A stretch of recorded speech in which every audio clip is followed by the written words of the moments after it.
Hello everyone, welcome to you all. Last class में हमने start किया था momentum and centre of mass and momentum.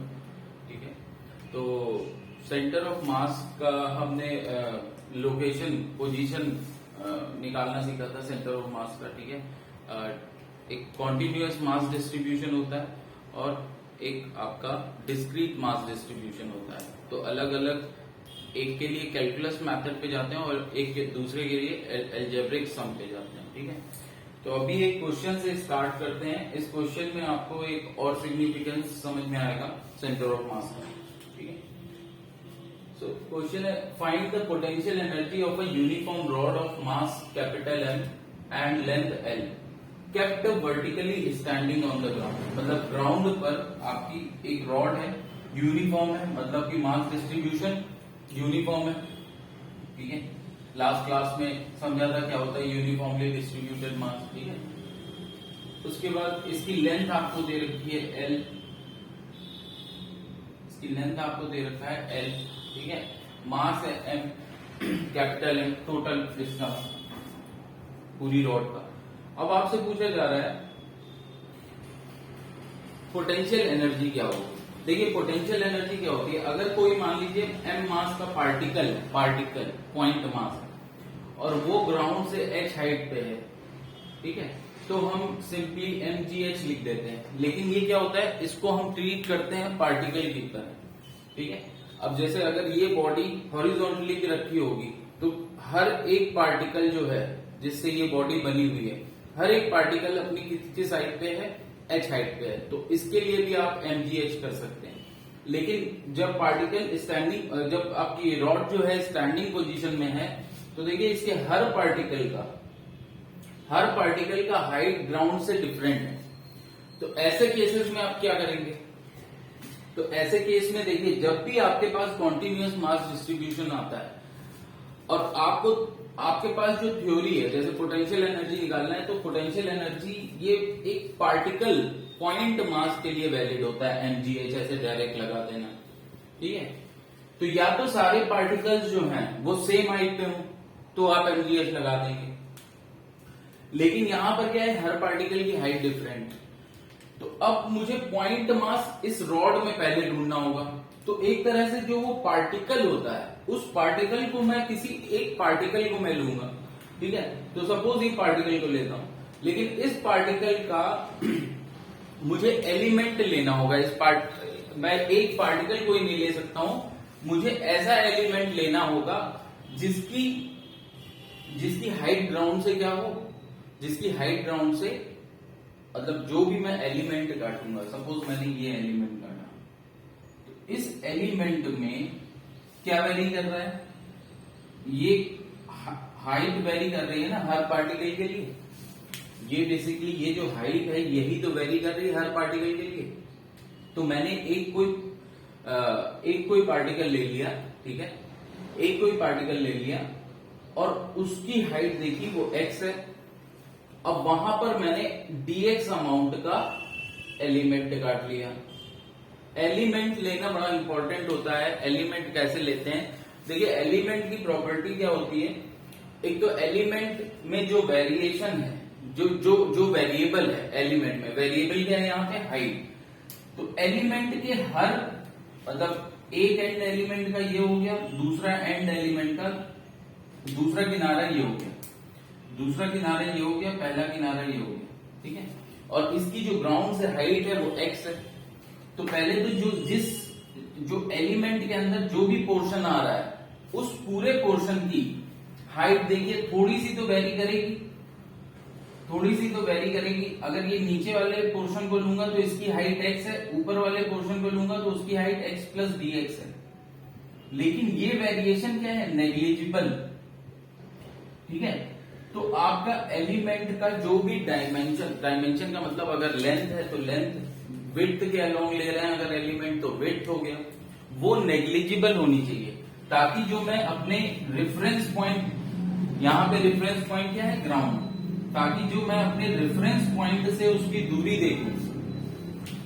ठीक है, तो वो वेरी ना करे एलिमेंट के हर एक पोर्शन के लिए, वो ज्यादा वेरी ना करे, ठीक है, उसका वेरिएशन नेग्लिजिबल हो, ठीक है, समझ आ रहा है, ठीक है। तो ये इसलिए मैंने एलिमेंट बिल्कुल dx अमाउंट का छोटा सा एलिमेंट काट लिया वहां पे, ठीक है। इसको अब मैं एक पार्टिकल की तरह ट्रीट कर सकता हूं, इसको अब मैं एक पार्टिकल की तरह ट्रीट कर सकता हूं, ठीक है। तो अब देखिए इस एलिमेंट की, अच्छा दूसरी चीज क्या होता है, जब भी आप एलिमेंट काटेंगे तो एलिमेंट में जो भी वेरिएबल है, जैसे कि यहाँ जो x है, x वेरिएबल है, ठीक है, x वेरिएबल है, तो आप जब इंटीग्रेट करेंगे तो क्या करेंगे, आप x पे लिमिट लगाएंगे, ठीक है, dx, देखिए x वेरिएबल है, तो आप जब इंटीग्रेट करेंगे तो आप x की लिमिट्स पुट करेंगे। अब अगर आप x की लिमिट पुट करेंगे तो आपको ये जब एलिमेंट आप ले रहे हैं तो उस समय आपको ये ध्यान में रखना है कि आप x की जब लिमिट पुट करेंगे तो लिमिट इजिली आपकी पूरे सारे ऐसे जितने भी एलिमेंट हैं इस रॉड पे सबको कवर कर ले, मतलब हर एक पार्टिकल इस रॉड का कवर हो जाए, ठीक है। तो इसके लिए अगर सिंपली आसान भाषा में समझिए तो ये समझिए, एक एंड ऊपर वाला और एक एंड नीचे वाला, अगर मैं एलिमेंट को ऐसे खींचू पकड़ के सीधा, तो क्या ये पूरा कवर कर लेगा, ठीक है। आप x इज इक्वल टू 0 से x is equal to capital L तक लिमिट लगाएंगे तो सारे पार्टिकल्स कवर हो जाएंगे, ठीक है। तो ये दो चीजें एलिमेंट को जब लेते हैं तो हमको ये दो चीजें ध्यान में रखनी होती हैं कि एक तो जो भी कोऑर्डिनेट आप चाह रहे हैं, मतलब कोऑर्डिनेट जब हम सेंटर ऑफ मास निकालेंगे तो वहां कोऑर्डिनेट निकालते हैं x y z। अब यहां पर हमारा क्या है, हमको मेन हाइट चाहिए, तो हाइट देखिए मैंने x फॉर्म में लिख लिया, आप y ले सकते हैं x की जगह कुछ भी, ठीक है, वेरिएबल है, तो यहाँ हाइट वेरिएबल है, तो हाइट जो है एलिमेंट के नीचे वाले पोर्शन की और ऊपर वाले पोर्शन की, दोनों की अलग इतनी डिफरेंट नहीं होनी चाहिए, इतना ज्यादा इन दोनों में वेरिएशन नहीं होना चाहिए कि वो फिर हमारे लिए क्या हो, पॉइंट मास ना रह जाए, ठीक है।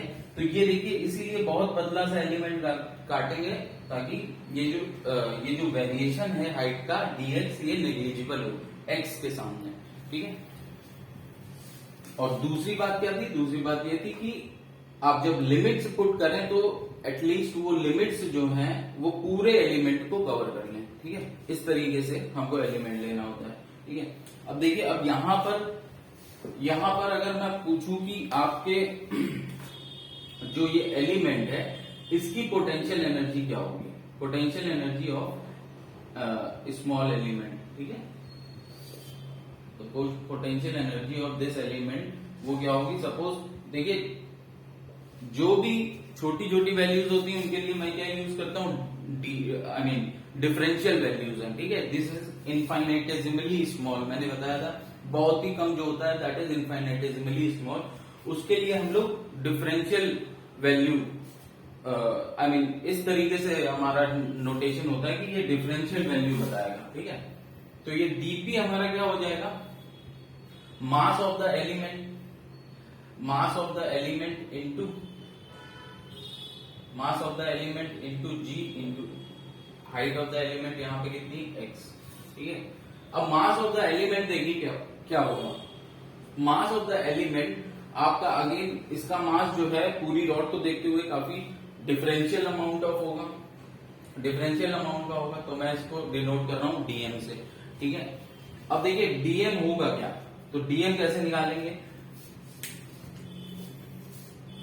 सिंपली अगर आप इस तरीके से देखिए यूनिटरी मेथड भी लगाएं, क्योंकि यहां पर यूनिफॉर्म रॉड है, यूनिफॉर्म है तो मास यूनिफॉर्मली डिस्ट्रीब्यूटेड है, तो L लेंथ का मास कितना है, L लेंथ का मास है आपका, L लेंथ ऑफ रॉड का मास है आपका कैपिटल M, तो अगर 1 यूनिट लेंथ का मास देखेंगे तो वो क्या हो जाएगा, 1 यूनिट लेंथ का मास आपका हो जाएगा m/l, ठीक है।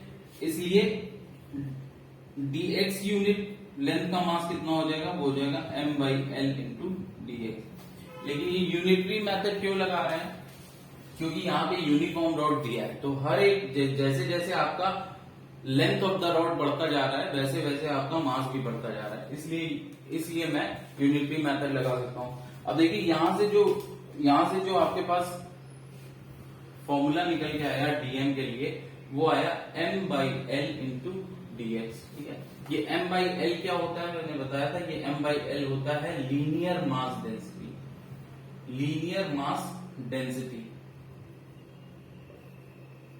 देखिए अभी इसको ठीक से, अभी जस्ट इसके बाद जो हम थ्योरी करेंगे उसमें ये और क्लियर हो जाएगा। लीनियर मास डेंसिटी क्या होता है, सरफेस मास डेंसिटी क्या होता है, ठीक है, सरफेस डेंसिटी क्या होता है।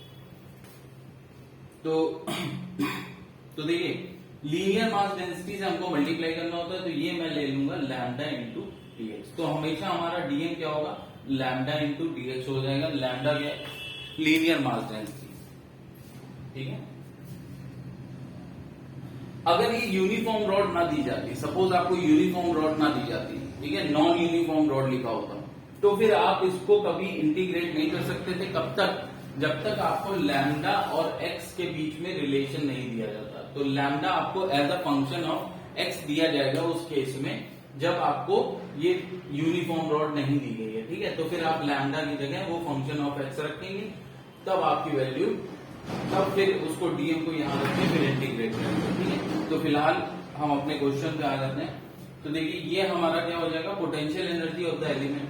ठीक है, तो potential energy of the element dp हमारी क्या हो जाएगी, therefore dp will be, dm is what, lambda dx into g x. ठीक है, तो मैं इसको लिख सकता हूं लैम्डा जी एक्स डीएक्स। ठीक है, तो ये तो हमारे इस सिर्फ एलिमेंट की पोटेंशियल एनर्जी आ गई। अब मुझे चाहिए क्या है, अब मुझे चाहिए है पोटेंशियल एनर्जी ऑफ, अब मुझे चाहिए है potential energy of full rod. ठीक है ना, पूरी रॉड की पोटेंशियल एनर्जी मुझे चाहिए। सो पोटेंशियल एनर्जी क्या हो जाएगी आपकी रॉड की, वो आपकी हो जाएगी, इंटीग्रेशन आप कर देंगे, ऐसे सारे एलिमेंट की पोटेंशियल एनर्जी को जब आप जोड़ देंगे तो क्या आएगी, वो पूरी रॉड की पोटेंशियल एनर्जी आएगी। लिमिट्स कहां से कहां लगाएंगे, एक्स पे लिमिट लगाएंगे। ठीक है, तो 0 से, चलिए पहले इसकी वैल्यू लिखे, डीटी क्या है, लैम्डा जी एक्स डीएक्स। ठीक है, so lambda g x dx, x की वैल्यू कहां से कहां वेरी कर रही है, 0 टू एल, 0 टू एल। ठीक है,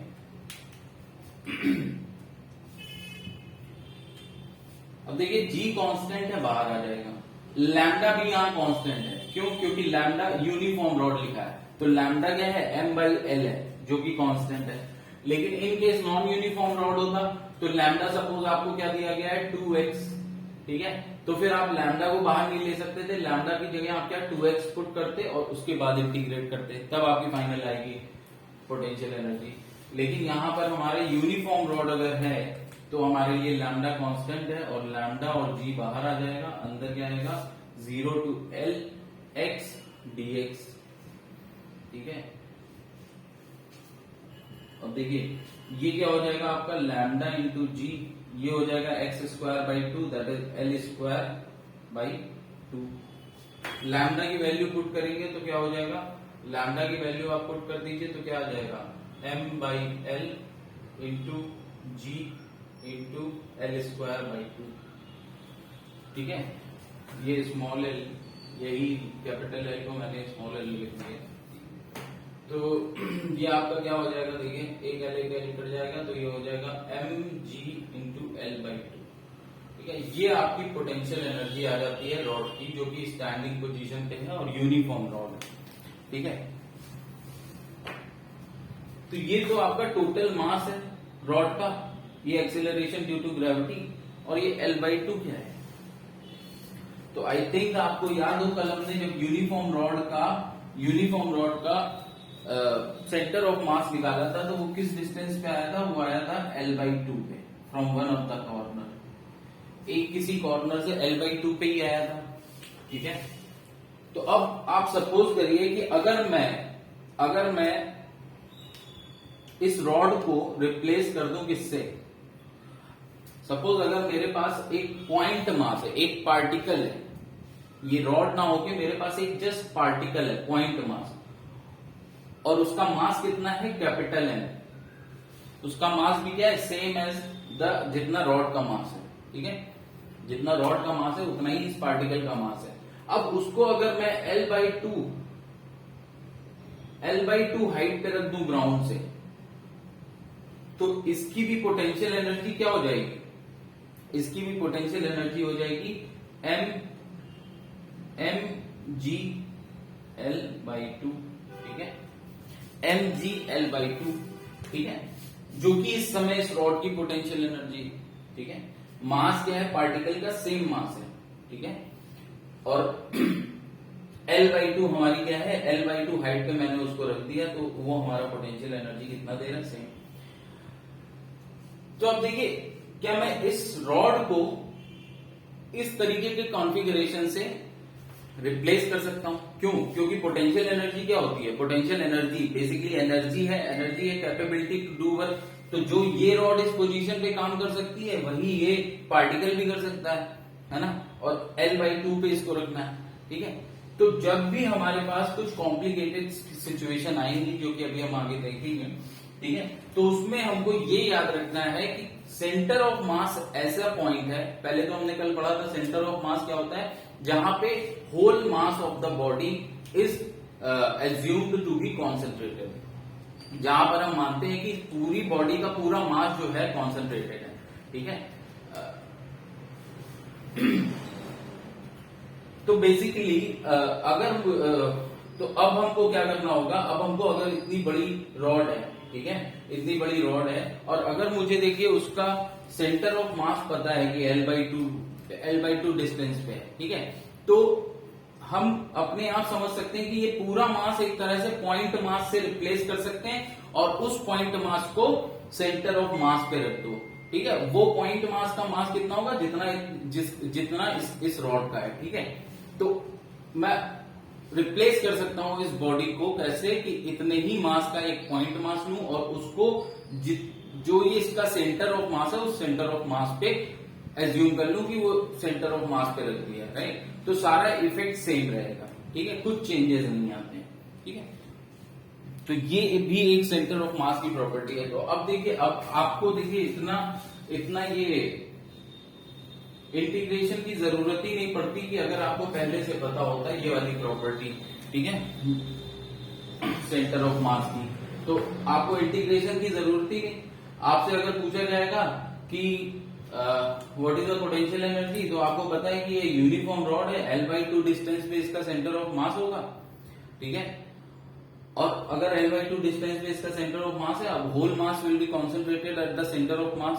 तो इस बॉडी को रिप्लेस कर दो एक पॉइंट मास से, और वो पॉइंट मास सेंटर ऑफ मास पे रख दो, वो उसकी जितनी पोटेंशियल एनर्जी होगी उतनी पोटेंशियल एनर्जी इस रॉड की होगी, राइट।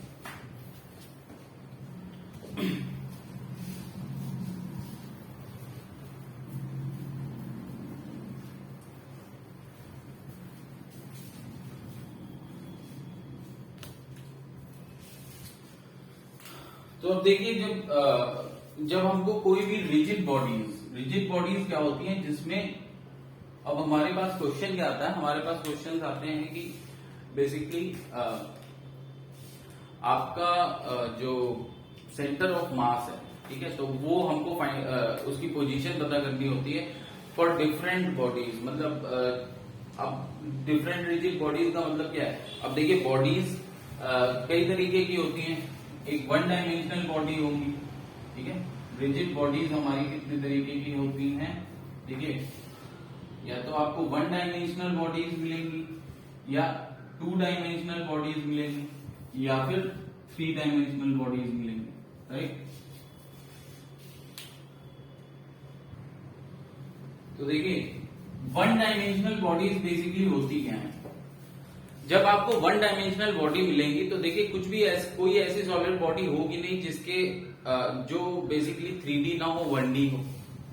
मोस्टली जितनी भी आपको बॉडीज मिलेंगी, रिजिड बॉडीज, सॉलिड बॉडीज, वो 3D होती हैं, 3 डायमेंशनल। लेकिन वन डायमेंशनल उनको कब एज्यूम करेंगे, जब उनकी कोई एक डायमेंशन मतलब लेंथ, ब्रेड्थ, हाइट होती है, ठीक है, या फिर लेंथ और ये आपका सर्कुलर एरिया होगा। तो देखिए, एक तो आपकी लेंथ हो गई, ठीक है, और सर्कुलर एरिया में फिर आपका रेडियस हो जाता है, और या फिर एरिया आप समझेंगे। तो अगर मैं इस बॉडी में देखिए इसकी लेंथ बेसिकली बहुत ज्यादा है, इसकी आपकी थिकनेस से बोल सकते हैं आप, आपकी थिकनेस से या आपके डायमीटर से, इसके डायमीटर से इसकी लेंथ बहुत ज्यादा है, ठीक है। तो हम इसकी डायमीटर के अक्रॉस किसी भी टाइप का मास डिस्ट्रीब्यूशन नेग्लेक्ट कर सकते हैं। अगर इसकी लेंथ, इसकी कोई एक डायमेंशन बाकी दोनों डायमेंशन से, यहाँ पे दोनों डायमेंशन में डायमीटर आता है, लेकिन अगर बॉडी ऐसी है, ठीक है, ये रॉड हो गई, ये बार हो गया, ठीक है, तो इसमें भी देखिए लेंथ बहुत ज्यादा है इसकी विड्थ और इसकी हाइट से, ठीक है।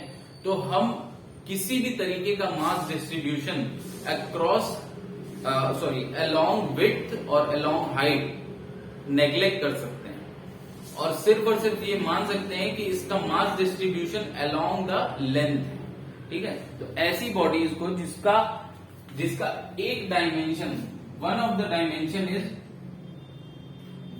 डायमेंशन से लेंथ, ठीक है, is much larger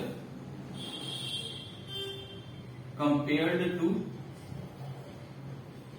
other dimension. Dimension मतलब क्या है, यही लेंथ ब्रेड्थ हाइट, ठीक है। तो मैं एज्यूम कर सकता हूं कि ये 1D है।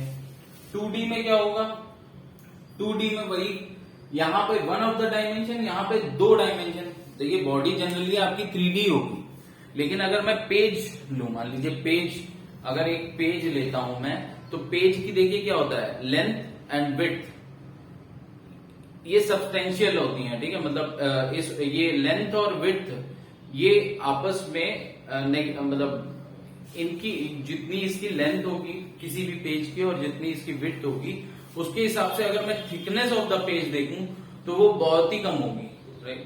तो उसको हम क्या कर सकते हैं, थिकनेस को हम नेग्लेक्ट कर सकते हैं।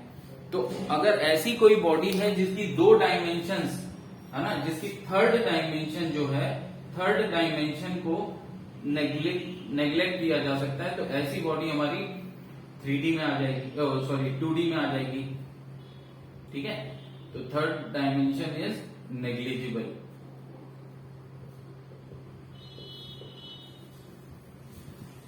थ्री डी फिर आपका क्या हो जाएगा, 3D तो बाकी सारी बॉडीज 3D होंगी, राइट। तो जैसे कि जनरली आपके पास सॉलिड स्फेयर जो होता है, सॉलिड स्फेयर, ठीक है, सॉलिड सिलेंडर, ठीक है, तो ये सब एग्जांपल है 3D बॉडीज के। वही हॉलो सिलेंडर किसमें आ जाएगा, 2D में आ जाएगा, ठीक है, क्योंकि आपको बेसिकली मास डिस्ट्रीब्यूशन देखना है। तो देखिए अब पहले तो ये 1D 2D 3D हो गया।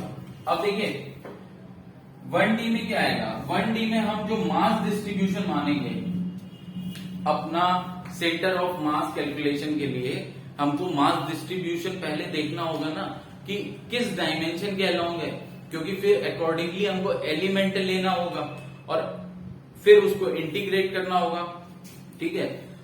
तो उसके लिए मुझको चाहिए क्या कि किस डायमेंशन के अलोंग मास डिस्ट्रीब्यूशन है। तो यहां पर अगर सपोज लेंथ आपका है तो along the length he mass distribution हम मानेंगे, ठीक है।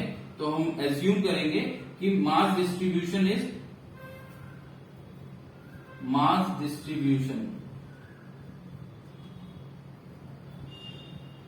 इज ओनली अलोंग द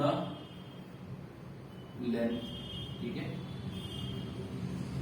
जैसे एग्जाम्पल में अगर हम लें तो कल हमने जो रॉड का निकाला था, ठीक है, कल जो हमने रॉड देखी थी, ठीक है, रॉड का हमने सेंटर ऑफ मास निकाला था, तो मास डिस्ट्रीब्यूशन हमने उसमें along the length he assume किया था, ठीक है, विड्थ और हाइट को नेग्लेक्ट कर दिया था। अब देखिए इसमें हमेशा आप क्या मेथड करेंगे, आप हमेशा लेंगे क्या, एलिमेंट लेंगे, ठीक है। एलिमेंट कैसे लेते हैं, 2 पॉइंट मैंने बता ही दिए हैं, ठीक है। तो अब एलिमेंट जब भी आप लेंगे, अब देखिए उस एलिमेंट का आप क्या लिखेंगे, डीएम लिखेंगे, ठीक है। पहले एलिमेंट का तो मास निकालना ही होगा, तो एलिमेंट का डीएम क्या होगा, एलिमेंट का डीएम होगा लैम्डा इंटू अगर सपोज आपका एक्स कोऑर्डिनेट में जैसे कल था तो dx हो जाएगा, या फिर लैम्डा इंटू dy जो भी है, ठीक है, जो भी वेरिएबल होगा। लैम्डा क्या होता है? लैम्डा होता है linear mass density. Linear mass density, linear mass density का मतलब क्या है? देखिए डेंसिटी आपने जनरली क्या पढ़ा है? Volumetric density. वॉल्यूमेट्रिक डेंसिटी हमने जनरली पढ़ा है, जो कि हम अभी 3D में देखेंगे। वॉल्यूमेट्रिक डेंसिटी होती है मास अपॉन वॉल्यूम, ठीक है। तो जब मास आपका थ्रू आउट वॉल्यूम डिस्ट्रीब्यूटेड होता है तो वो डेंसिटी, जो हम लोग डेंसिटी जनरली बोलते हैं मास अपॉन वॉल्यूम, तो वो होती है एक्चुअली वॉल्यूमेट्रिक डेंसिटी, ठीक है। वो हम यूज करेंगे 3D के लिए। लेकिन जब हमारा 1D है तो जब डिस्ट्रीब्यूशन सिर्फ अलोंग द लेंथ है तो मास पर यूनिट लेंथ ही डिस्ट्रीब्यूशन है, और इसीलिए इसके लिए क्या है? Linear mass density. लीनियर मतलब अलोंग अ लाइन ओनली, सिर्फ अलोंग अ लाइन आपका मास जो है वेरी कर, मास डिस्ट्रीब्यूटेड है, तो इसलिए लीनियर मास डेंसिटी की यहां बात करते हैं, ठीक है। तो लैम्डा इंटू dx आ जाएगा। अच्छा, अब जब भी आपके पास 1D बॉडी होगी तो देखिए आपने लेंथ और ब्रेड्थ इसकी नेग्लेक्ट कर दी। लेंथ और ब्रेड्थ के अलोंग आपने इसका वेरिएशन जो है, सॉरी मास डिस्ट्रीब्यूशन जो है उसको नेग्लेक्ट कर दिया। तो अब जब सेंटर ऑफ मास आप निकालोगे तो सेंटर ऑफ मास सिर्फ अलोंग द लेंथ निकालोगे तो सिर्फ एक ही कोऑर्डिनेट मिलेगा सेंटर ऑफ मास का, और बाकी दोनों कोऑर्डिनेट को आप क्या मान लोगे? 0। तो जो सेंटर ऑफ मास मिलेगा वो कुछ इसका इस टाइप से मिलेगा, x, 0, 0।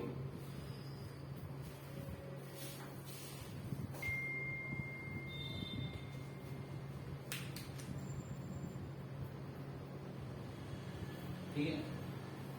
अब यूनिफॉर्म रॉड है, यूनिफॉर्म रॉड है तो लैम्डा क्या हो जाएगा? m/l। अब यूनिफॉर्म रॉड नहीं है, नॉन यूनिफॉर्म रॉड है, तो मतलब कि नॉन यूनिफॉर्म का मतलब कि आप हो सकता है 1 मीटर, आप इसके 1 सेंटीमीटर आगे चलें तो थोड़ा कम मास है, 2 सेंटीमीटर आगे चले गए तो और ज्यादा मास है। डिस्ट्रीब्यूशन मतलब उस जो 1 सेंटीमीटर आगे जो सर्कल बनेगा, ठीक है, dx थिकनेस का, उसके पास कम मास होगा। 2 सेंटीमीटर आगे dx थिकनेस का जो होगा उसके पास ज्यादा मास होगा। तो बेसिकली क्या है? सेम थिकनेस पे आपको ज्यादा मास मिल रहा है और यहां पर कम मास मिल रहा है, तो ये नॉन यूनिफॉर्म डिस्ट्रीब्यूशन है। तो इसका मतलब है मास डिस्ट्रीब्यूशन x के साथ वेरी कर रहा है, तो वो आपको लैम्डा का x के फंक्शन, लैम्डा जो है as a function of x दिया जाएगा, ठीक है। तो उस तरीके से फिर आप करेंगे इंटीग्रेट। अब देखिए थर्ड टाइप, यहां पर जो होता है 2D में क्या होगा? तो 2D में मास डिस्ट्रीब्यूशन कैसा होगा? मास डिस्ट्रीब्यूशन देखिए 2D आपकी ये बॉडी है, राइट? ये बॉडी आपकी अगर 2D है, देखिए इसकी ये लेंथ, ये विड्थ, ठीक है, थिकनेस इज नेग्लिजिबल, ठीक है। तो अब अगर मैं देखूं तो इसमें मास डिस्ट्रीब्यूशन देखिए क्या है? थ्रू आउट इट्स एरिया, ठीक है। वहां पर क्या था? अलोंग द लेंथ था मास डिस्ट्रीब्यूशन, यहाँ पे अलोंग द एरिया, आप अलोंग द एरिया नहीं मतलब थ्रू आउट इट्स एरिया, इसके पूरे सरफेस पे, इसके पूरे सरफेस पे मास डिस्ट्रीब्यूशन है, ठीक है। तो अब यहां पर जो मास डिस्ट्रीब्यूशन होगा वो होगा, mass distribution is through out it's area, ठीक है। जब mass distribution through out it's area होगा, एग्जाम्पल अगर लैमिना मान लीजिए, या फिर ट्रायंगुलर, रेक्टेंगुलर, ऐसा भी हो सकता है, ठीक है। ट्रायंगुलर शीट, तो बेसिकली शीट हो गई, ठीक है। लैमिना हो गया, इस तरीके के वर्ड्स जब आपको मिले, ये 2D है, ठीक है। लैमिना, शीट सब एक ही चीज है, राइट।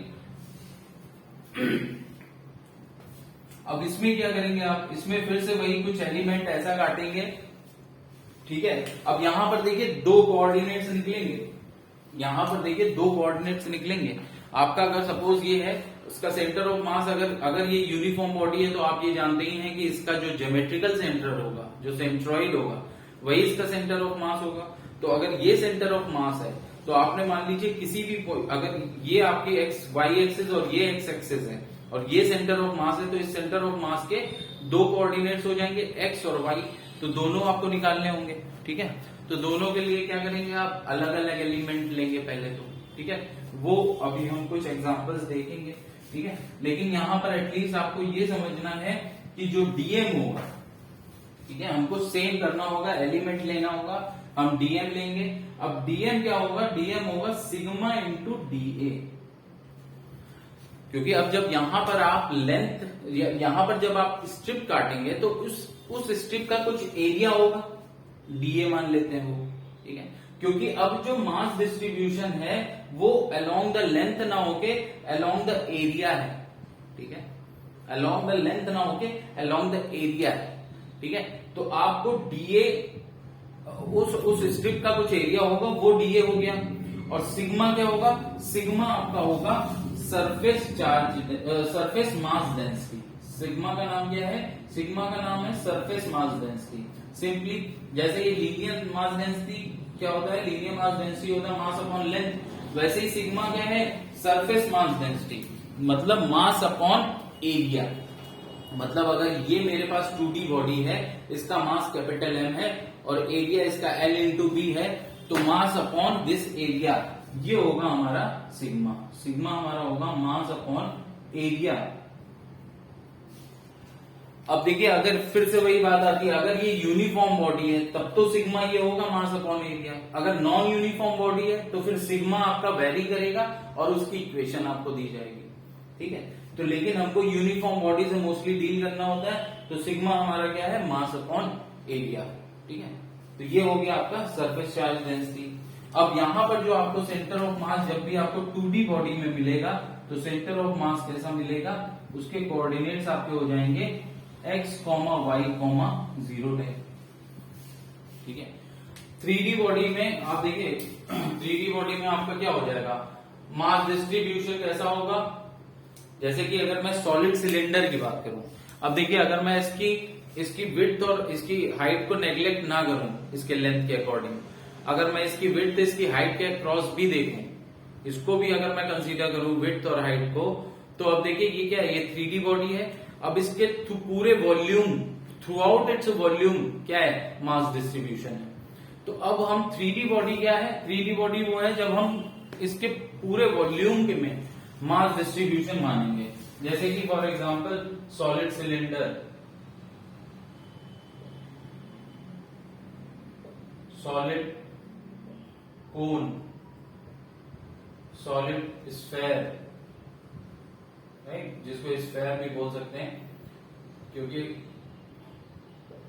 अगर स्फेयर हॉलो है तो उसको स्फेरिकल शेल जनरली बोलते हैं, राइट। तो सॉलिड स्फेयर भी हो गया, ये सब ये इसमें आ जाएंगे, राइट। अब इसमें थ्रू आउट इट्स वॉल्यूम है, तो अगर हमको इंटीग्रेशन मेथड से ही जाना है तो mass distribution through out volume हो गया।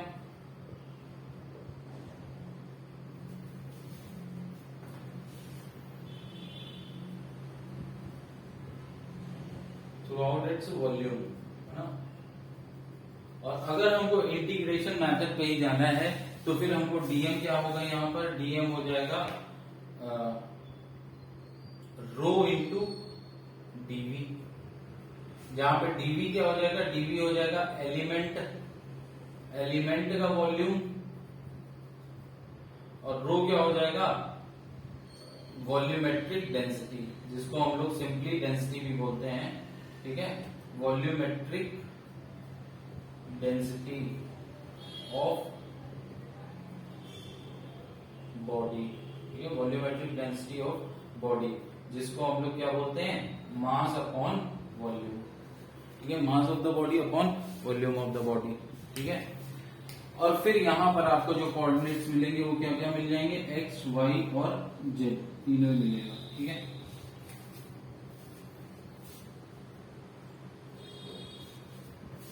X, Y and Z. लेकिन आपके में देखिए जनरली 3D में आपको इंटीग्रेशन मेथड करना नहीं होगा।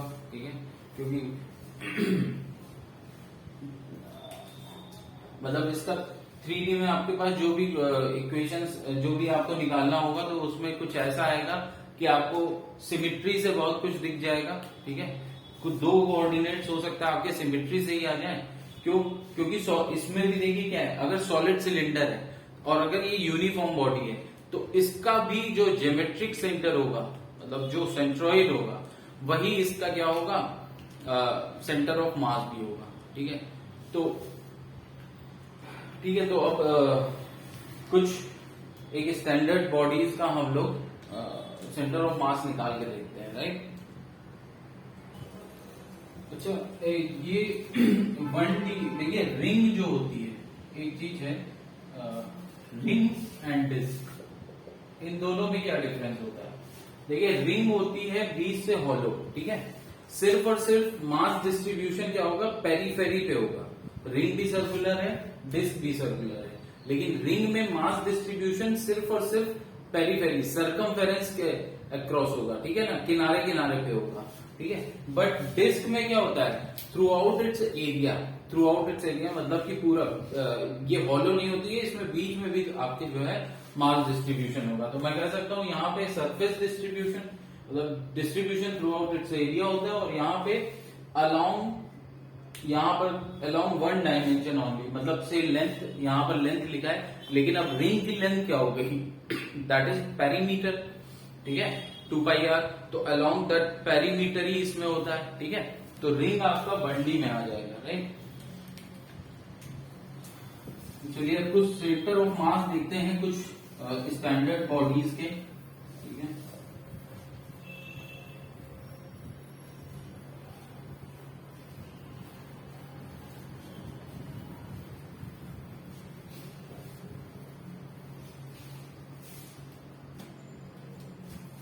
देखिए, सबसे पहले तो अगर मैं रिंग की ही ले लूं, रिंग की बात करता हूं, और रिंग अगर यूनिफॉर्म है, ठीक है, यूनिफॉर्म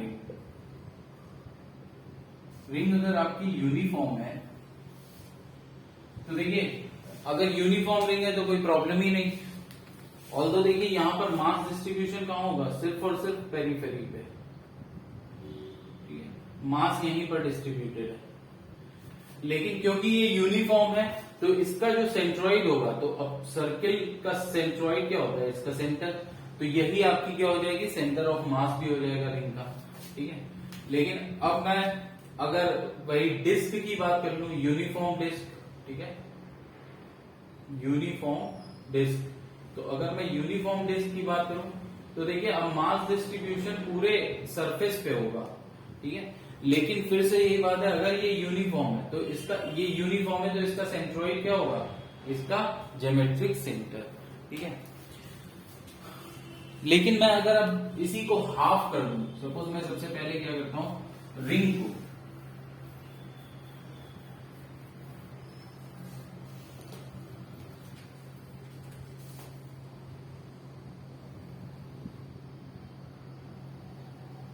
ठीक है,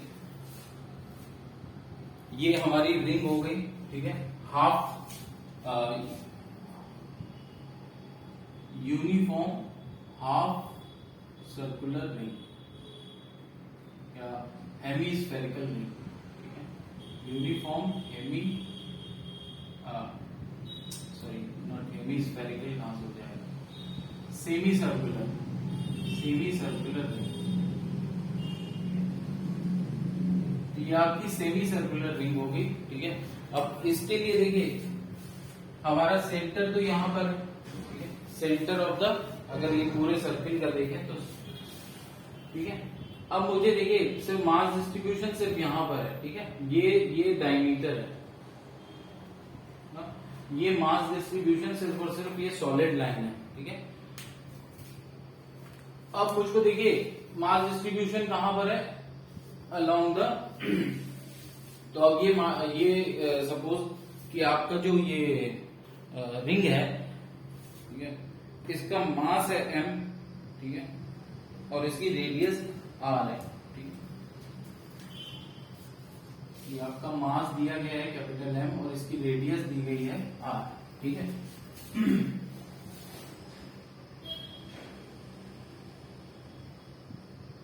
तो ये मास m, ठीक। अब मुझे इंटीग्रेशन करना है, तो इंटीग्रेशन मेथड से जाना पड़ेगा, ठीक है। तो अब इसमें देखिए, क्योंकि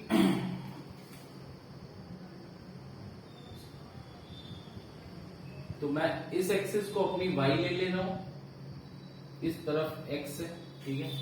अब मुझे सबसे पहले एलिमेंट चाहिए, ठीक है। तो एलिमेंट हमारा देखिए कहाँ आएगा, सपोज यहाँ पर, ठीक है। एलिमेंट हमने सपोज ये वाला काट लिया, ठीक है। एक्चुअली कोई एक पार्टिकल आपको लेना होगा, पहले कोई एक पार्टिकल आप चूज करोगे, ठीक है। अब लेकिन उस पार्टिकल को आप क्या है, उसका डीएम निकाल के आप कैसे इंटीग्रेट करेंगे, क्योंकि यहाँ पर एटलीस्ट आपको लीनियर मास डेंसिटी का यूज करना है, तो इसकी भी थोड़ी सी तो लेंथ चाहिए है ना एलिमेंट की। तो सपोज ये जो है, ये हमने क्या करा कि कुछ थीटा एंगल पे हमने एक अपना पार्टिकल चुना, ठीक है। लेकिन उसको थोड़ा सा और डी थीटा आगे चले गए, क्यों? क्योंकि मुझको थोड़ी सी तो लेंथ चाहिए है, ठीक है। हाँ, ये लेंथ इतनी ज्यादा नहीं होनी चाहिए कि इसका y कोऑर्डिनेट पता चला, इस पॉइंट का y कोऑर्डिनेट और इस पॉइंट का y कोऑर्डिनेट, इसमें बहुत ज्यादा डिफरेंस नहीं होना चाहिए। ये डिफरेंस बिल्कुल बहुत छोटा होना चाहिए, इनफाइनेटेसिमली स्मॉल, ठीक है, उतना छोटा होना चाहिए, ठीक है। तो सपोज ये हमारा हमने एलिमेंट लिया है जिसका y कोऑर्डिनेट ये है और ये x कोऑर्डिनेट है इसका, और y कोऑर्डिनेट ये y है, ठीक है। ये हमने एलिमेंट लिया और ये एलिमेंट हमको मिला कैसे कि थीटा पे हमको जो पार्टिकल मिला था उसी को हमने डी थीटा और आगे तक देख लिया उसी के, तो ये हमारा एंगल क्या हो गया, डी थीटा, ठीक है। अब देखिए ये जो हमारा एलिमेंट है इसकी लेंथ हमारी अगर मान ले ds है, इसकी लेंथ ds है, तो हम लिख सकते हैं कि ds इज इक्वल टू क्या हो जाएगा, r डी थीटा, ठीक है। Angle is equal to arc upon radius, तो आर्क की लेंथ क्या हो जाएगी, एंगल इंटू रेडियस, तो आर डी थीटा हो गया, ये हमारी लेंथ हो गई। अब देखिए मास क्या हो जाएगा, मास ऑफ द एलिमेंट, ठीक है, क्योंकि ये 1D है, ठीक है, ये 1D है, इसलिए हम क्या कर रहे हैं,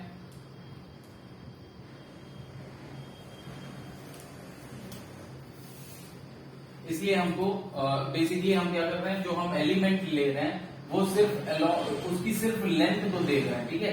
इसकी विड्थ को हम नेग्लेक्ट कर दे रहे हैं, इसकी थिकनेस को हम नेग्लेक्ट कर दे रहे हैं, ठीक है। तो मास ऑफ द एलिमेंट आपका क्या हो जाएगा, dm, ये कितना हो जाएगा, dm आपका हो जाएगा lambda into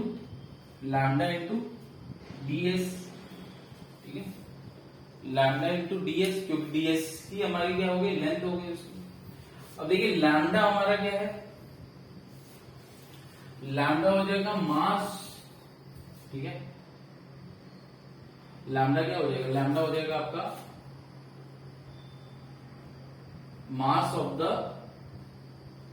ring, again mass of the semi circular ring upon length of the semi circular ring. अब ये लेंथ क्या होगी, कि देखिए सेमी सर्कल है तो ये लेंथ जो आपको मिलेगी ये कितनी मिलेगी, पाई आर, राइट, 2 पाई आर होती है टोटल की, तो ये हो गई पाई आर, तो ये हो जाएगा आपका m अपॉन पाई आर, ठीक है।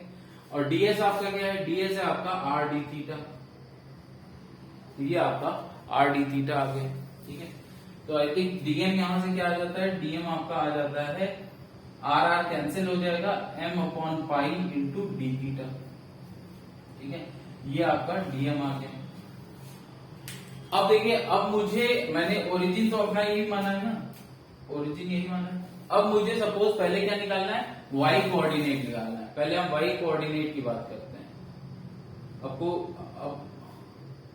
अब देखिए हमने देखा था कि जब जो हमारा सेंटर ऑफ मास आता है 1D में, वो आएगा कुछ x, 0,0, लेकिन x का मतलब क्या था, क्योंकि वहां पर हमने वेरिएबल सिर्फ x ले लिया था, लेकिन मैं बोल रहा था अगर आप y लेंगे तो फिर क्या आ जाएगा, 0,y,0, ठीक है। मतलब जो सेंटर ऑफ मास आएगा वो आपका क्या होगा, उसके कोऑर्डिनेट, ठीक है, उसके कोऑर्डिनेट बेसिकली आप वेरी कर रहे हैं एक ही एक्सिस के अलाउंग, ठीक है। लेकिन ऐसा जरूरी नहीं है कि हर बार ऐसा होगा, ठीक है। क्योंकि आपने यहाँ पे ओरिजिन ऐसे सेलेक्ट किया है, ठीक है, इसलिए आपका जो है वाई आई मीन जैसे हमने रॉड में अपना ओरिजिन इस तरीके से सेलेक्ट किया था कि वहां पे जेड और आपका जो वाई डायमेंशन था वो नेग्लेक्ट कर दिया था, तो अलोंग एक्स मिला था। लेकिन क्या है कि अगर यहां पर सपोज आपने हाफ सर्किल लिया होता, आई मीन क्वार्टर सर्किल लिया होता, क्वार्टर रिंग लिया होता, तो अगर क्वार्टर रिंग लेंगे तो फिर क्या होगा, उसका सेंटर ऑफ मास कुछ यहाँ आएगा। तो और अगर आपने ओरिजिन आपने अपने सेंटर ऑफ द सर्किल को माना है तो अकॉर्डिंगली एक्स और वाई कोऑर्डिनेट दोनों मिलेंगे। तो 1D और 2D में बस ये है कि सेंटर ऑफ मास का एक्स और वाई दोनों ही कोऑर्डिनेट मिल सकते हैं। 2D में तो मिलेंगे ही मिलेंगे, 1D में भी मिल सकते हैं, ठीक है, राइट। लेकिन z कोऑर्डिनेट 1D और 2D में 0 होगा, z कोऑर्डिनेट। क्यों? क्योंकि सेंटर ऑफ मास जो होता है, सेंटर ऑफ मास क्या होता है, सेंटर ऑफ मास की एक खासियत है कि centre of mass lie on the plane of the body. Plane of the body मतलब जिस बॉडी पे आई मीन जिस भी समतल पे कोई बॉडी रखी है, कहीं कोई समतल है उस पर अगर कोई बॉडी रखी है, ठीक है, तो आपको जो है ये सेंटर ऑफ मास जो है ये आपको उसी प्लेन पे मिलेगा। मतलब अगर ये आपकी बॉडी मान लीजिए यहां है, ठीक है, तो ये आपकी बॉडी है, तो अब इसका जो भी कोऑर्डिनेट मिलेगा सेंटर ऑफ मास का वो इसी प्लेन पे मिलेगा, ठीक है। तो अब ये बॉडी 1D हो या 2D भी हो सकती है, ठीक है। तो सेंटर ऑफ मास के आपको दो कोऑर्डिनेट से मिलेंगे एक्स और वाई, ठीक है। अब ऐसा नहीं है कि सेंटर ऑफ मास यहाँ कहीं आ जाएगा, यहाँ कहीं आ जाएगा, ठीक है, सेंटर ऑफ मास यहाँ नहीं आएगा। अगर बॉडी किसी प्लेन पे रखी है तो उसी प्लेन पे आएगा। इसलिए क्या है 1D और 2D में आपको x और y दोनों कोऑर्डिनेट मिल सकते हैं, लेकिन z कोऑर्डिनेट 0 होगा, राइट।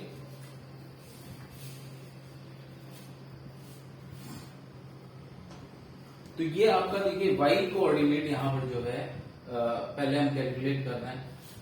y कोऑर्डिनेट देखिए क्या होगा, तो उसके लिए मुझको क्या करना होता है, उसके लिए देखिए हम y कोऑर्डिनेट अगर करेंगे तो हमारा क्या होता है formula, yc is equal to integral of dm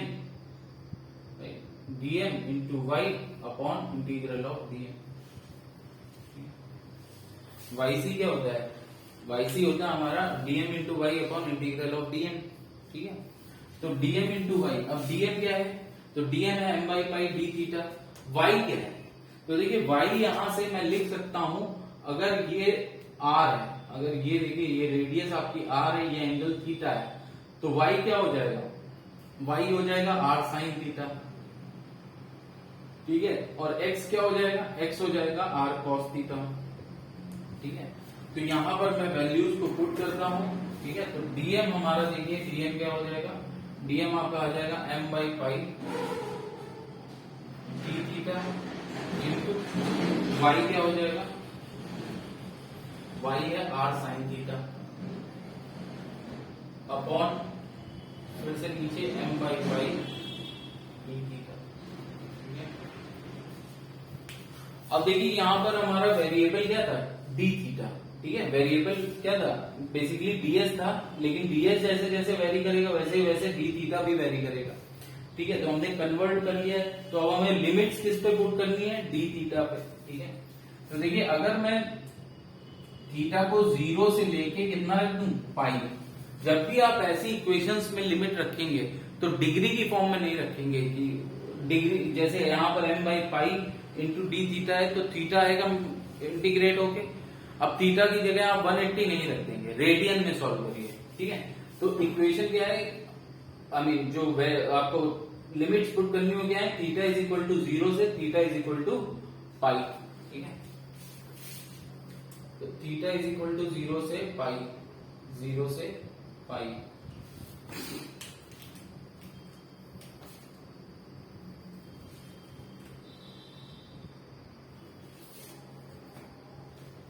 अब देखिए यहां पर m बाई पाई हम कैंसिल भी कर सकते हैं, ऊपर नीचे दोनों पे, ठीक है। और ये हो जाएगा आपका r तो कांस्टेंट है, रेडियस है तो बाहर आ जाएगा, sine theta d theta upon m by pi ऊपर नीचे कैंसिल हो गया, और ये integration of d theta 0 to pi, ठीक है। साइन थीटा का क्या आएगा integration, minus cos theta, right. तो r minus cos theta 0 to pi और नीचे पाई आ जाएगा।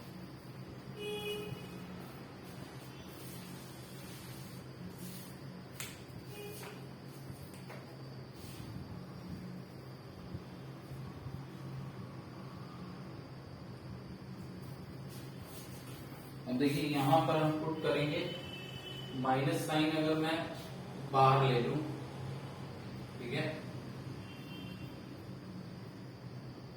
तो देखिए माइनस r अपॉन पाई, ठीक है, कॉस पाई माइनस कॉस 0, ठीक है।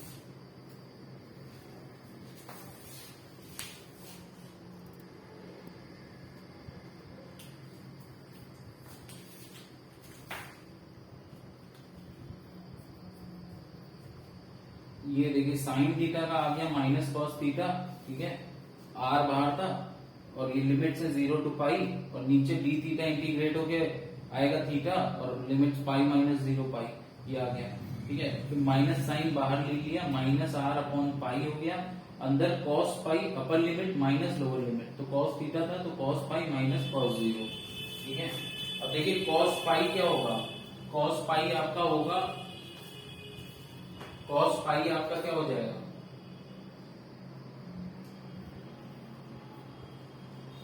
कॉस पाई आपका हो जाएगा -1, कॉस 0 आपका हो जाएगा 1, ठीक है। तो -1 -2 माइनस माइनस प्लस हो जाएगा और यहां से आपका क्या आ जाएगा, yc जो आएगा, y coordinate of the centre of मास आपका क्या आ गया 2r upon pi, y coordinate आपका जो आया सेंटर ऑफ मास का वो कितना आ गया 2r अपॉन पाई।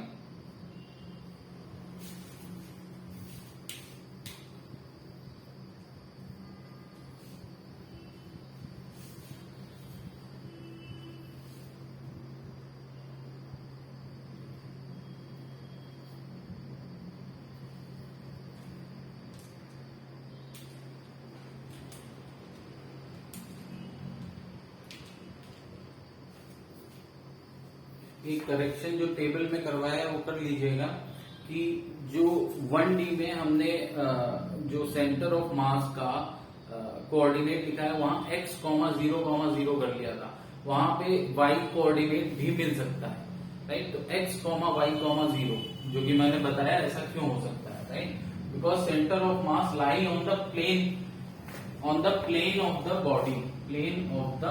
बॉडी, ठीक है। मतलब बॉडी जिस प्लेन में रखी है उसी प्लेन में आएगा। इसका मतलब ये भी नहीं है, ये समझ लीजिए, जरूरी नहीं कि जहां सेंटर ऑफ मास हो वहां पर मास डिस्ट्रीब्यूशन भी मिले। जैसे कि हमने रिंग के केस में देखा, मास यहां डिस्ट्रीब्यूटेड है लेकिन सेंटर ऑफ मास हमको ये सेंट्रॉइड में मिलता है। तो इसका मतलब ये नहीं है कि सेंटर ऑफ मास हमें वहीं मिलेगा जहां पर मास भी हो, ठीक है, मास नहीं भी हो सकता है, ठीक है, लेकिन सेंटर ऑफ मास वहां है। लेकिन क्या है, ये सेम प्लेन पे लाई करना है, ठीक है, समतल एक ही होगा। तो x और y कोऑर्डिनेट दोनों मिल सकते हैं 1D और 2D में, राइट। तो ये हमारा चलिए yc आ गया हमारा 2r/पाई, मतलब yc 2r/पाई आने का मतलब देखिए ये ऊपर कहीं शिफ्ट हो जाएगा सेंटर ऑफ मास फिलहाल और 2r/पाई होगा y कोऑर्डिनेट। अब x कोऑर्डिनेट देख लेते हैं।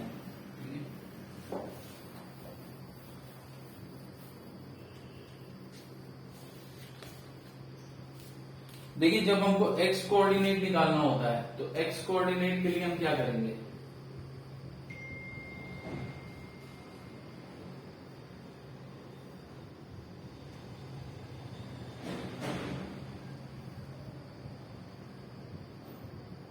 x कोऑर्डिनेट के लिए हम क्या करेंगे, इक्वेशन लिखेंगे xc is equal to integration dm x upon integration dm, right. देखिए यहां से xc क्या आ जाएगा, xc आपका आएगा dm करिए, dm की वैल्यू पुट करिए m upon pi into D theta, ठीक है, और ये x की वैल्यू यहां से पुट कर देंगे r cos थीटा है तो r cos थीटा नीचे क्या आ जाएगा, integration of dm m upon pi into D theta. फिर से वही m बाई पाई कैंसिल हो जाएगा, ठीक है। r cos theta d theta, r बाहर आ जाएगा, cos थीटा का इंटीग्रेशन क्या होगा, साइन थीटा, राइट। तो साइन थीटा 0 टू पाई और नीचे पाई आ जाएगा, लिमिट्स 0 टू पाई, लिमिट्स तो सेम ही रहेंगी, ठीक है। लिमिट्स देखिए हर एक एलिमेंट को इंक्लूड, लिमिट क्यों लगाते हैं, ताकि लिमिट्स में क्या होता है, ताकि हर एक एलिमेंट हमारा जो है इंक्लूड हो जाए, राइट। तो अब देखिए यहां पर साइन पाई 0, साइन 0, तो 0 माइनस 0 दैट इज बेसिकली क्या आ रहा है, एक्स कोऑर्डिनेट 0 आ रहा है। मतलब एक्स कोऑर्डिनेट 0 है, मतलब कि एक्स कोऑर्डिनेट 0 है, एक्स कहां पर 0 है, यहीं पर 0 है, ठीक है। इस पूरी लाइन में 0 है एक्स, ठीक है। तो एक्स आपका जो है वो 0 है, लेकिन वाई सी आपका 2r बाई पाई है, तो सेंटर ऑफ मास ये ऊपर कहीं शिफ्ट हो जाएगा, जिसमें एक्स तो 0 है और वाई सी ये कितना है, 2r upon pi, 2r radius 2r upon pi. तो सेमी सर्कुलर रिंग का वाई सी होता है 2r upon pi, uniform semi circular ring का, और एक्सी क्या होता है, एक्सी आपका क्या होता है 0, ठीक है। देखिए एक्सी 0 होने का कारण क्या है, देखिए जब भी यूनिफॉर्म मास डिस्ट्रीब्यूटेड होता है तो बिल्कुल सेंट्रॉइड पे या फिर ज्योमेट्रिकल सेंटर पे क्यों मिलता है सेंटर ऑफ मास, जब यूनिफॉर्म मास डिस्ट्रीब्यूशन होता है किसी बॉडी में, क्यों, क्योंकि ज्योमेट्रिकल सेंटर के इधर उधर इक्वल डिस्ट्रीब्यूशन है, सिमिट्री है, मास डिस्ट्रीब्यूशन में क्या है, सिमिट्री है, बराबर का डिस्ट्रीब्यूशन है। सेंट्रॉइड क्या होता है, ज्योमेट्रिकल सेंटर, और ज्योमेट्रिकल सेंटर के इधर उधर अगर मास भी सिमेट्रिकली डिस्ट्रीब्यूटेड है तो वही आपका क्या हो जाता है, सेंटर ऑफ मास भी हो जाता है। तो अब यहां पर देखिए अगर मैं एक्स कोऑर्डिनेट की बात करूं, तो देखिए बेसिकली हमको क्या देखना होगा, वाई एक्सिस के इधर उधर मास क्या सिमेट्रिकली डिस्ट्रीब्यूटेड है। भाई अगर मास देखिए इधर कम हो जाता और इधर ज्यादा होता, तो आपको पता है कि एक्स किस तरफ, सेंटर ऑफ मास किस तरफ शिफ्ट हो जाता, जिस तरफ मास ज्यादा है, ठीक है। R is inversely proportional to m कल हमने देखा था। तो सेंटर ऑफ मास किस तरफ शिफ्ट हो जाता है, जिस तरफ मास ज्यादा है, ठीक है। लेकिन यहां पर देखिए क्या है, यहां पर अगर सेंटर ऑफ मास इस तरफ शिफ्ट होगा तो कुछ x मिलेगा, या इस तरफ शिफ्ट होगा तो कुछ माइनस x मिल जाएगा, चलिए ओरिजिन के हिसाब से। लेकिन अगर मैं देखूं तो y एक्सिस के इस तरफ और इस तरफ मास डिस्ट्रीब्यूशन कैसा है, सिमेट्रिकल है, सेम है। तो अब x कोऑर्डिनेट जो है, मतलब x एक्सिस की तरफ सेंटर ऑफ मास डिस्ट्रीब्यूट हो ही नहीं पाएगा, क्यों, क्योंकि x एक्सिस की तरफ क्या है, x एक्सिस के अगर हम इर्द गिर्द देखें तो मास y एक्सिस के अगर हम इर्द गिर्द देखें तो मास डिस्ट्रीब्यूशन कैसा है, सिमेट्री है, और सिमेट्री की वजह से जो x कोऑर्डिनेट होगा इसका वो बीचों बीच मिलेगा, ठीक है। एक्स एक्सिस के अलोंग देखो, अगर हम एक्स एक्सिस के अलोंग देख रहे हैं, तो अगर एक्स एक्सिस के अलोंग अगर mass distribution suppose right side में ज्यादा होता तो हमारा सेंटर ऑफ मास इधर शिफ्ट कर जाता। लेकिन अब राइट साइड में और लेफ्ट साइड में दोनों तरफ मास डिस्ट्रीब्यूशन क्या है, इक्वल है, तो बैलेंस रहेगा ना। एक्स एक्सिस के अलोंग मास क्या है, बैलेंस, मतलब सिमेट्रिकली डिस्ट्रीब्यूटेड है एक्स एक्सिस के अलोंग, ठीक है। वाई एक्सिस के इधर उधर जो होगा वो क्या होगा, एक्चुअली वाई एक्सिस के राइट और लेफ्ट में क्या होता है, एक्स एक्सिस होती है। तो मैं एक्स एक्सिस के अलोंग अगर देखूं तो मास डिस्ट्रीब्यूशन कैसा है, सिमेट्रिकल है, इसलिए जो एक्स कोऑर्डिनेट है सेंटर ऑफ मास का वो बीचों बीच रहेगा, ठीक है, इसलिए वो 0 मिल रहा है, ठीक है। तो हम कई बार ऐसा भी देखेंगे कि जब हमको क्वेश्चंस में सेंटर ऑफ मास निकालना होगा तो हम कुछ कोऑर्डिनेट, अगर कुछ कोऑर्डिनेट हम देख सकते हैं 0 होगा या नहीं होगा। क्यों 0 होगा, क्योंकि अगर सिमेट्रिकल डिस्ट्रीब्यूशन है उस एक्सिस के अलोंग, अगर एक्स एक्सिस के अलोंग सिमेट्रिकल डिस्ट्रीब्यूशन है तो एक्स कोऑर्डिनेट 0 होगा, ठीक है।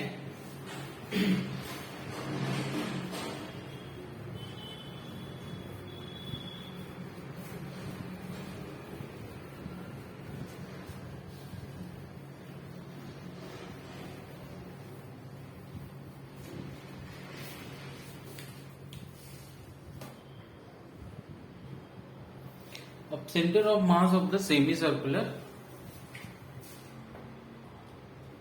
डिस्क देखते हैं, यूनिफॉर्म सेमी सर्कुलर डिस्क।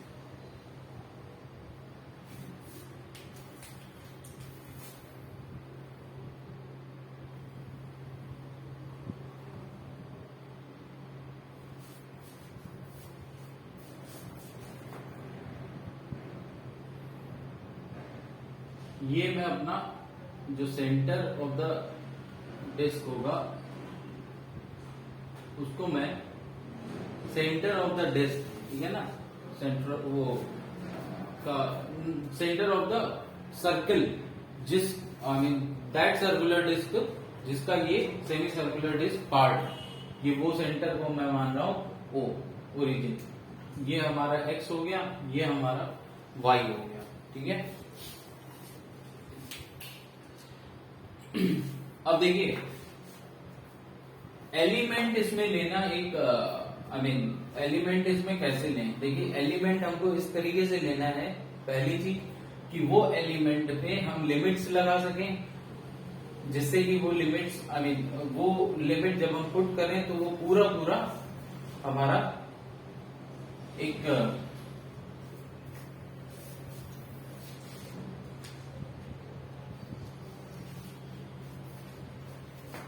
वो पूरा हमारा सर्किल को आई मीन सारे एलिमेंट्स को कवर कर ले, राइट। तो या तो हम पहले इस तरीके से मुझको एलिमेंट लेना है, तो अब देखिए वो एलिमेंट मुझे अगर लेना होगा तो या तो मैं क्या करूं,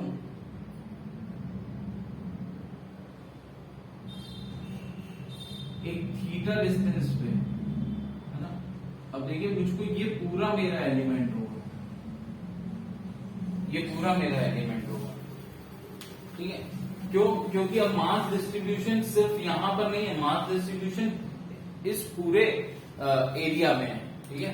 तो ये फिर मुझे या तो ये पूरा एलिमेंट कवर करना पड़ेगा, तब तो मैं डी थीटा वाले को अपना जो डी थीटा का पोर्शन आएगा उसको एलिमेंट मान सकता हूं, ठीक है। और फिर मैं क्या करूं उसको फिर, लेकिन फिर देखिए जब अगर मान लीजिए इस केस में मुझको इसका वाई कोऑर्डिनेट चाहिए, तो हर एक पार्ट का इस एलिमेंट के भी हर एक पार्ट का वाई कोऑर्डिनेट चेंज हो रहा है, ठीक है। तो ये तो हमारे लिए एलिमेंट का काम कर नहीं पाएगा, ठीक है। और फिर इसको लेके हम कुछ ऐसा मैनिपुलेशन भी नहीं कर सकते हैं कि हम इसका इंटीग्रेशन के थ्रू आपको आंसर दे सकें, ठीक है। अब अगर कोई सोचे कि यहां पर हम क्यों नहीं थोड़ा सा ऐसे करके ये dx हमारा हो जाएगा, ठीक है, और ये dy, तो ये एक पार्टिकल की तरह काम करेगा जिसका एरिया dx इंटू dy हो जाएगा। और इसका बेसिकली हमारा जो अगर y कोऑर्डिनेट चाहिए तो y भी सेम रहेगा, क्योंकि dy बहुत स्मॉल डिफरेंस है। और लेकिन फिर इसके लिए कैलकुलेशन जब आप करेंगे तो एक तो लिमिट्स क्या पुट करेंगे, ठीक है, लिमिट्स क्या पुट करेंगे, और दूसरा क्या है कि ये डबल इंटीग्रेशन सा दिख रहा है, तो ये भी एलिमेंट नहीं चलेगा। तो देखिए इसको करने के लिए अब हमको एक सेट अपना जो एक एलिमेंट है, हमने देखिए क्या है, हमने रिंग का निकाल लिया है, रिंग का हमने सेंटर ऑफ मास निकाल लिया है। अब हमारे पास अगर रिंग का सेंटर ऑफ मास पता है, क्लियर है, ठीक है, हमको रिंग का सेंटर ऑफ मास अवेलेबल है। तो अब देखिए यहां पर अगर मैं एलिमेंट काटूं अपना, और वो एलिमेंट हमारा एक रिंग टाइप का हो, ठीक है, वो अगर एलिमेंट हमारा एक रिंग टाइप का हो, तो देखिए ये हमारा एलिमेंट तो हो सकता है, लेकिन फिर क्या है, अब इसका भी देखें तो y कोऑर्डिनेट देखिए क्या होगा, y कोऑर्डिनेट चेंज हो रहा है, हर एक एलिमेंट के हर पॉइंट पे देखिए तो y कोऑर्डिनेट डिफरेंट। लेकिन मैंने कहा था कि एलिमेंट के हर पॉइंट का y या x जो भी आप निकाल रहे हो वो वैरी नहीं करना चाहिए, वो इतना ज्यादा वैरी नहीं करना चाहिए। लेकिन यहाँ तो देखिए बहुत हर एक पॉइंट पे x डिफरेंट ही है, y भी डिफरेंट है, ठीक है, हर एक पॉइंट पे देखिए x भी डिफरेंट है ना, और काफी यहाँ पर तो x जीरो ही है, ठीक है। तो इस केस में एलिमेंट काटना डिफिकल्ट है। लेकिन अब ये इजी है कि हमारे पास जब रिंग का पता है, ठीक है, रिंग का हमें सेंटर ऑफ मास पता है। अभी हमने कुछ देर पहले देखा था कि अगर मुझे कोई बॉडी दी गई है, ठीक है, और उस बॉडी का मुझे मास पता है, उस बॉडी का मुझे मास पता है, तो मैं इस बॉडी को रिप्लेस कर सकता हूं किससे? एक पॉइंट मास से। इस बॉडी को रिप्लेस कर सकता हूं किससे? एक पॉइंट मास से, लेकिन उस पॉइंट मास को इस बॉडी के सेंटर ऑफ मास पे रखते हैं तब, ठीक है। मतलब इस बॉडी को अगर रिप्लेस करना है तो मैं पॉइंट मास से रिप्लेस कर सकता हूं, और उस पॉइंट मास, उस पार्टिकल का मास कितना होगा? सेम जितना इस बॉडी का मास है, और इसको फिर मैं कहां रख दूं? उस बॉडी के सेंटर ऑफ मास पे, ठीक है। तो मैं इजीली बता सकता हूं, मतलब ये कॉन्फ़िगरेशन मेरा जो होगा इक्विवेलेंट होगा, ठीक है। ये वाला कॉन्फ़िगरेशन इस कॉन्फ़िगरेशन के इक्विवेलेंट होगा। अब इसका यूज सेंटर ऑफ मास निकालने में कैसे कर सकते हैं? देखिए, अगर मैं आपको पार्टिकल दे दूं 3-4, ये M1 M2 है ना, M3 M4, ये ओरिजिन से R1 R2, तो आप क्या करते हो? Sigma Mi Ri upon sigma Mi ये करते हो, ठीक है। अब देखिए, अब आपको मैंने अगर पार्टिकल ना दिया और मैंने कहा कि आपके पास 4 रॉड रखी हैं आपके किसी एक सिस्टम में, ये पॉइंट पार्टिकल ना होके क्या है, ये किसी एक सिस्टम में ये पॉइंट पार्टिकल ना होके ये क्या रखी हुई है? रॉड, ठीक है। 4 रॉड रखी हुई है। अब इस सिस्टम का मुझे सेंटर ऑफ मास आप बताइए, ठीक है। तो आपने सपोज, अब क्या है, ये ओरिजिन अगर आपने मान लिया, ठीक है, तो अब आप क्या करोगे? अब आपको पता है कि ये तो एक्सटेंडेड बॉडीज हैं, हाँ, तो हम ये वाला फॉर्मूला कैसे लगा सकते हैं? ये तो कॉन्टिन्यूअस मास डिस्ट्रीब्यूशन है, हालांकि यहाँ पे कॉन्टिन्यूअस भी है और डिस्क्रीट भी है, मतलब हर एक पर्टिकुलर रॉड अलग अलग है, दूर दूर है, लेकिन हर एक रॉड में मास डिस्ट्रीब्यूशन कॉन्टिन्यूअस है। तो अब ऐसी प्रॉब्लम को कैसे किया जाए? ये तो डिफिकल्ट हो गया, है ना। तो देखिए, अब यहां पर आपको अगर ये मालूम है कि देखिए ये रॉड अगर यूनिफॉर्म है तो हर एक रॉड का सेंटर ऑफ मास कहां? L/2 डिस्टेंस पे लाई करेगा, ठीक है, L/2, ठीक है। तो और हर एक रॉड का सपोज इसका मास M1 है, इसका मास M2 है, इसका मास M3 है, इसका मास M4 है, ठीक है। तो अब आप क्या करो, अब आपको क्लियर है कि हाँ, इस केस में हम इसके इक्विवेलेंट एक पॉइंट मास मान सकते हैं, और उस पॉइंट मास को जहां इसके सेंटर ऑफ मास की जो पोजीशन थी, सपोज यहां से सेंटर ऑफ मास की पोजीशन R1 थी, तो हमने उस पॉइंट मास को M1 यहीं पे पुट कर दिया। अब मैं इस पॉइंट मास को, इस रॉड को एक पॉइंट मास कंसीडर कर सकता हूं, और वो पॉइंट मास इस रॉड के सेंटर ऑफ मास पे रखा है। सिमिलरली देखिए, अगर इसके सेंटर ऑफ मास की हमारे पास इसकी सेंटर ऑफ मास की पोजीशन तो आप निकाल ही लेंगे, क्योंकि आपको पता है, बाकी चीजें आपको इस तरीके से दी जाएंगी, ठीक है, और आप इसको कंसीडर कर लेंगे एक पॉइंट मास M2। तो अब आप इजिली ये वाला फॉर्मूला यूज करके अलजेब्रिकली इनको ऐड कर सकते हैं, ठीक है। अब सिमिलरली सेम कॉन्सेप्ट को मैं यहां अप्लाई करूंगा। यहां पर देखिए क्या है, यहां पर सबसे पहले तो ये रिंग देखिए, ऐसी कई रिंग हो सकती है, ठीक है, कई रिंग मैं बना सकता हूं, और हर रिंग क्या होगी? अल्टीमेटली जाके हर रिंग का ये जो है, ये जो आपके पास डिस्क है, इस डिस्क को मैं डिवाइड कर सकता हूं ऐसी कई सारी इनफाइनाइट रिंग्स में, ठीक है, और हर उस रिंग के फिर पहले इसमें इनफाइनाइट रिंग्स में मैंने डिवाइड कर दिया, ठीक है। अब देखिए, अब इस रिंग का सपोज ये R डिस्टेंस पे थी, ये मैंने जो R डिस्टेंस पे dr कितनी थिकनेस की रिंग काटी है? dr thickness. R डिस्टेंस पे मैंने dr थिकनेस की रिंग काटी है। अब देखिए, एटलीस्ट ये जो R है ये हर एक पार्टिकल के लिए सेम है, ये जो R है ये हर एक पार्टिकल के लिए, हमारे एलिमेंट के हर एक पार्टिकल के लिए R क्या है? वो सेम है। dr जो थिकनेस है वो बहुत ही छोटी है, तो ऐसा नहीं होगा कि ये जो पीछे वाली लाइन है इसके लिए R की वैल्यू चेंज हो जाए, ठीक है, क्योंकि ये dr नेग्लिजिबल चेंज है। अब मैं क्या करूंगा, सबसे पहले तो मैं इस एलिमेंट का dm लिखूंगा, तो dm क्या होगा? अब देखिए ये जो मास डिस्ट्रीब्यूशन है ये पूरे इसके इस एरिया में है। मास डिस्ट्रीब्यूशन जो है ये पूरे इसके इस एरिया में है। तो पहले मुझे ये एरिया पता करना होगा ये कितना है, ठीक है। तो ये एरिया देखिए क्या होगा। सबसे पहले तो अगर मैं इसको सोचिए, इसके तीन तरीके हैं समझने के। पहले तो अगर एरिया ऑफ द रिंग क्या होता है? एरिया ऑफ द रिंग होता है pi r square. Area of the ring क्या होता है? Area of the ring complete ring होता है पाई आर स्क्वायर। तो area of the semi circular ring क्या हो जाएगा? पाई आर स्क्वायर बाई 2, ठीक है। अब ये वाला जो एरिया होगा, जो आपको मैंने ब्लैक कलर से शेडेड रीजन है, ये वाला जो एरिया होगा ये एलिमेंटल एरिया होगा डीए, ठीक है। तो ये डीए क्या हो जाएगा? इसका डिफरेंशिएशन करिए, डीए बाई डी आर, ये कितना हो जाएगा? पाई आर, ठीक है। तो डीए कितना हो जाएगा? डीए आ जाएगा पाई आर डी आर, ठीक है। तो ये तो ऐसे समझ में आ गया, ठीक है। तो ये डिफरेंशियल एरिया है भाई। डिफरेंशियल एरिया क्या होगा? डीए। अगर पूरा एरिया ए है तो डिफरेंशियल एरिया डीए। लेकिन चलिए अगर मुझे एरिया ऑफ द अपना एलिमेंट का निकालना है तो मैं एरिया ये भी लिख सकता हूं कि देखिए इनर सर्किल जो है, इनर सर्किल इसका एरिया क्या होगा?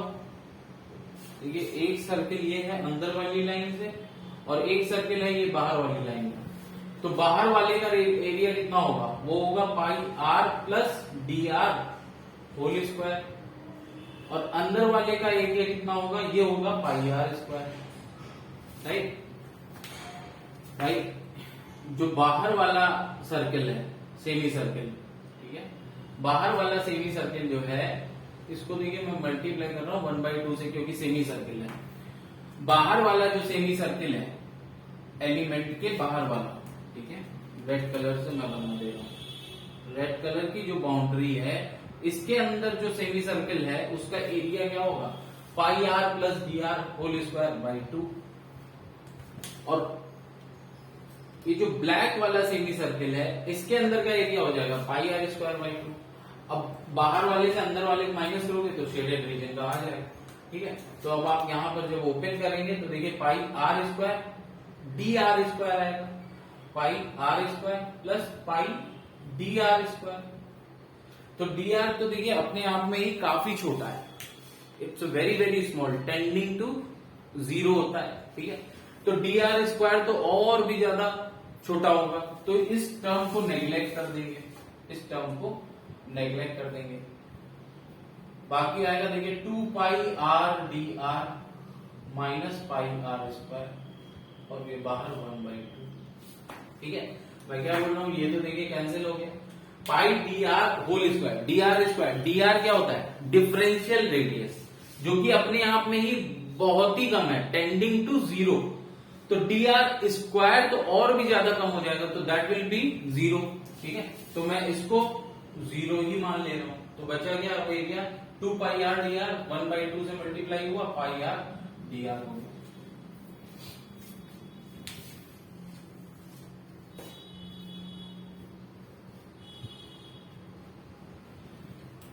एंड द बेस्ट वे कि इसका एरिया क्या होगा वो समझने के लिए बेस्ट तरीका क्या है? देखिए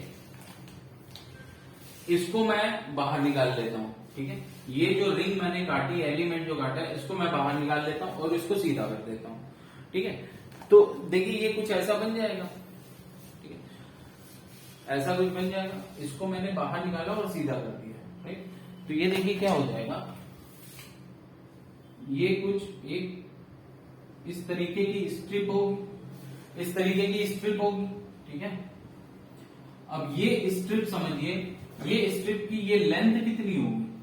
ये लेंथ वही लेंथ होगी जो ये लेंथ है, ये लेंथ वही लेंथ होगी जो ये लेंथ है, और ये लेंथ है कितनी? तो ये लेंथ हो जाएगी आपकी सेमी सर्किल का पेरीमीटर। सेमी सर्किल का पेरीमीटर क्या होगा? Pi are. सेमी सर्किल का पेरीमीटर क्या हो गया? Pi are. और ये कितना है? ये डी आर है। ये विड्थ कितनी है? डी आर है। तो अब देखिए एरिया इस एलिमेंट का क्या आ गया? Pi r d r. So this is more easy to understand, right. यहां पर आपको इस तरीके से समझोगे तो ज्यादा इजी है। तो बेसिकली जो एलिमेंटल एरिया आया वो हमारा क्या आ गया, पाई आर डी आर। ठीक है,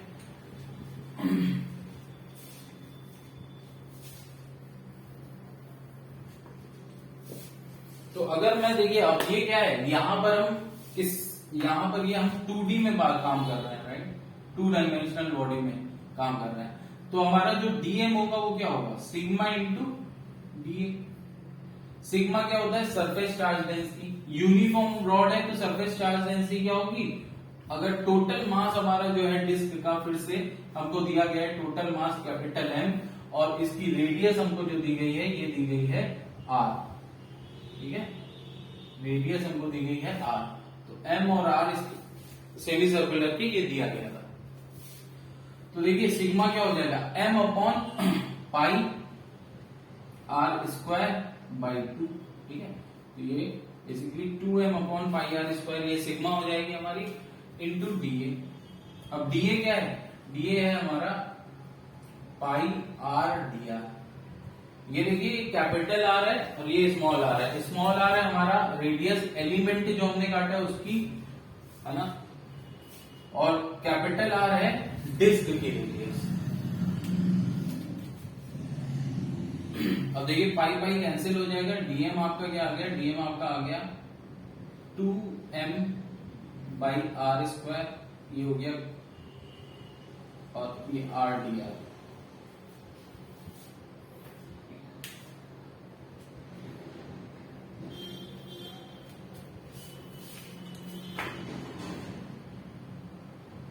ये तो हमारा डीएम आ गया।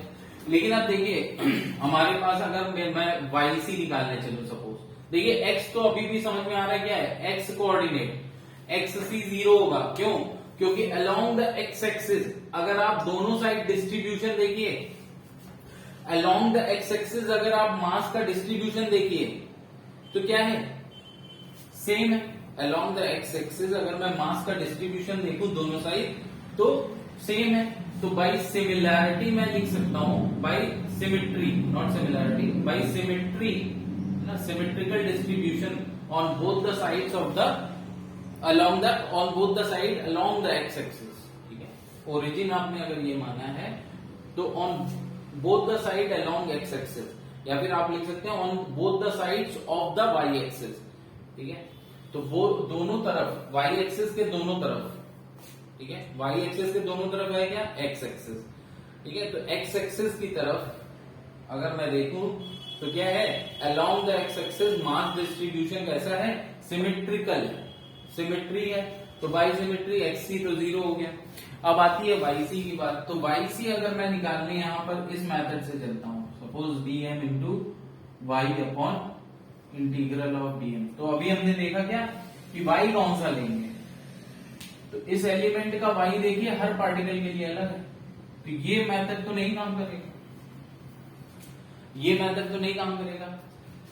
हाँ, लेकिन अगर मैं इसको रिप्लेस कर दूं, किससे रिप्लेस करूंगा, ये जितना मास है इसका, जितना मास इसका है, डीएम इसका मास है, वो डीएम मास का एक पार्टिकल लूं और उसको कहां रख दूं, अच्छा इसका मास डीएम है, ये जो रिंग मैंने काटी है, जो ये आपका जो स्ट्रिप है, आई मीन जो एलिमेंट है, तो ये एक रिंग की फॉर्म में सेमी सर्कुलर, ठीक है, डिस्क भी यूनिफॉर्म है, तो ये रिंग भी तो डिस्क का ही पार्ट है, तो ये भी यूनिफॉर्म होगी।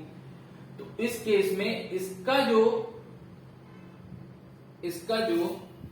इस एलिमेंट का जो सेंटर ऑफ मास होगा वो यहां से 2r by pi, Y coordinate जो होगा 2r बाई पाई ऊपर होगा, 2r बाई पाई की तरफ, 2r बाई पाई वाई की तरफ होगा, वाई एक्सिस की तरफ। ठीक है, तो अब अगर मुझे वाई कोऑर्डिनेट निकालना है इस पूरी डिस्क का, तो सबसे पहले तो ये देखिए कि मैं इस रिंग को अगर कन्वर्ट कर सकता, इस रिंग को मैं रिप्लेस कर सकता हूं कैसे, रिंग का जो मास था डीएम वो मैंने इसके सेंटर ऑफ मास पे रख दिया। ऐसे ही और भी रिंग होंगी, सब सारी रिंग को आप क्या करो, कन्वर्ट करो और उनको उनके सेंटर ऑफ मास पे रखो। सपोज ये आर थी, ठीक है, ये आर डिस्टेंस वाली रिंग थी। अब एक दूसरी मान लीजिए, एक R1 डिस्टेंस पे एक रिंग होगी ऐसे करके, है ना, R1 डिस्टेंस पे एक रिंग होगी ऐसे करके, उसको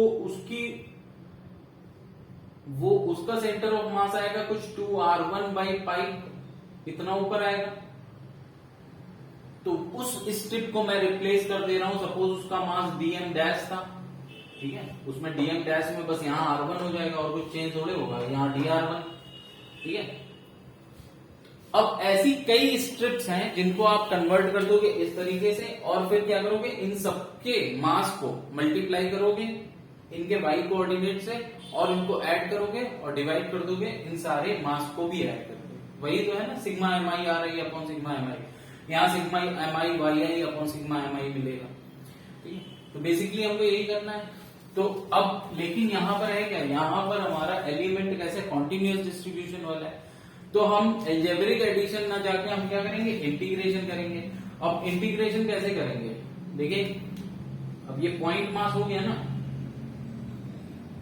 पॉइंट मास हो गया, और ये 2r/पाई डिस्टेंस पे है, तो देखिए yc आपका क्या हो जाएगा, integration dn into y upon integration of dm होता है, ठीक है। अब dm हमारा क्या है, dm हमारा है 2m/r², 2m/r²। y देखिए y वेरी कर रहा था, लेकिन हमने क्या करा, इसीलिए उस स्ट्रिप को एज्यूम कर लिया कि उसका पूरा मास कहां कॉन्सेंट्रेटेड है, वो है किस, इसके सेंटर ऑफ मास पे, ठीक है। तो अब इस सेंटर ऑफ मास पे हमने मान लिया एक पॉइंट पार्टिकल रखा है, तो अब मैं इजिली y ले सकता हूं क्या, 2r/पाई, dm है 2m/r² इंटू r dr, ठीक है, और पाई y क्या ले लेंगे, 2r/पाई, ठीक है, अपॉन इंटीग्रेशन ऑफ 2m/r², ठीक है, r dr, बस। अब देखिए रेडियस पे अगर हम, जैसे ये जो रेडियस है, इस रेडियस पे मैं क्या रखूंगा, इस रेडियस पे अब मैं लिमिट रखूंगा, क्योंकि dr वेरी कर रहा है, तो रेडियस dr वेरी कर रहा था और रेडियस पे लिमिट रखनी थी। अगर मैं रेडियस पे लिमिट 0 to r रखूंगा, तो देखिए ये ऐसे करके कई सारी स्ट्रिप को कवर कर लेगा, तो वो सारी स्ट्रिप्स ही क्या होंगी, वो सारी स्ट्रिप्स ही आपस में मिलके क्या बना रही हैं, ये सेमी सर्कुलर डिस्क बना रही है, राइट। तो ये पूरा कवर हो जाएगा। तो अब यहां पर मैं क्या कर रहा हूं, यहां पर देखिए ये जो लिमिट है वो लगेगी 0 to capital R, 0 to capital R।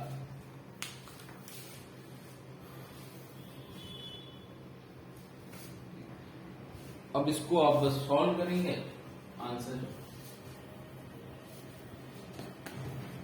आ जाएगा ये 2m/r², कॉमन ले लेंगे, बाहर ले लेंगे 2m/r², क्योंकि ये कांस्टेंट है, ठीक है। और अंदर की तरफ देखिए यहाँ इंटीग्रेशन ऑफ r dr 2r/पाई हो रहा है, तो ये देखिए 2/पाई भी इधर से कांस्टेंट आ जाएगा बाहर, तो आपका जो yc होगा वो देखिए क्या हो जाएगा, 0 to r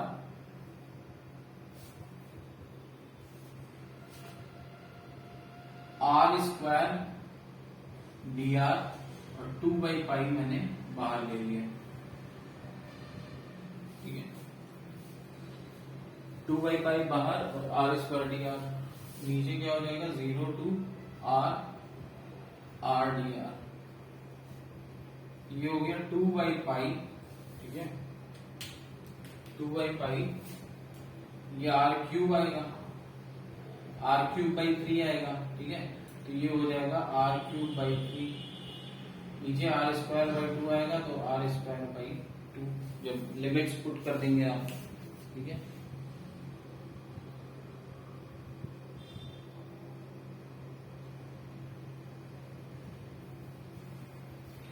तो अब देखिए r², r³, एक r बचेगा, 2 ऊपर चला जाएगा, नीचे 3 आ जाएगा, तो ये देखिए क्या आ गया, 4r/3 ठीक है। तो अगर मैं सेमी सर्कुलर डिस्क की बात करता हूं, यूनिफॉर्म सेमी सर्कुलर डिस्क, तो इसका x, इसके सेंटर ऑफ मास का x कोऑर्डिनेट तो 0 ही होगा, सेंटर ऑफ मास का x कोऑर्डिनेट 0 होगा, लेकिन वाई कोऑर्डिनेट जो आएगा आपका, वाई कोऑर्डिनेट आपका क्या आ जाएगा, 4r/3 ऊपर आ जाएगा। ठीक है, तो अगर ये डिस्क है तो डिस्क का मैं अगर देखूं तो ये कितना आ जाएगा, 4r/3 ऊपर की तरफ।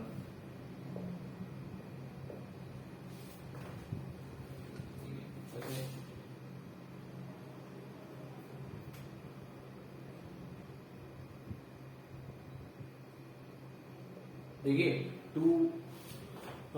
उसमें आपका सेमी सर्कुलर रिंग में आपका आया था 2r/पाई और यहां पर आ रहा है 4r/3 तो अगर आप देखें तो सेमी सर्कुलर रिंग जो थी, ठीक है, जब रिंग की हम बात कर रहे थे तो ये आ रहा था 2r/पाई, 2r/पाई, ठीक है, और डिस्क की बात कर रहे हैं तो देखिए 4r/3 आ रहा है, तो 4r/3 इज लेस देन 2r/पाई, 2r/पाई ज्यादा है, 4r/3 कम है।